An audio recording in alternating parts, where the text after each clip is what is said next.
এ কেমন সমাজে বাস করছি আমরা?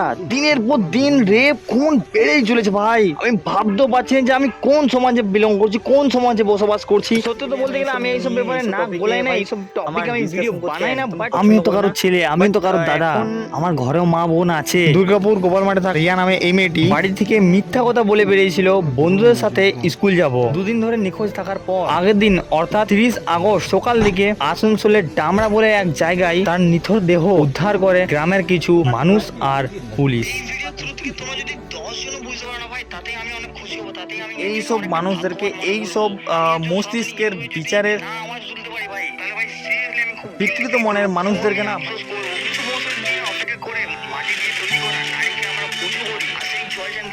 সেই মাকে আমরা, সেই বোনকে আমরা ধর্ষণ করছি, সেই বোনকে আমরা নৃশংসভাবে খুন করছি।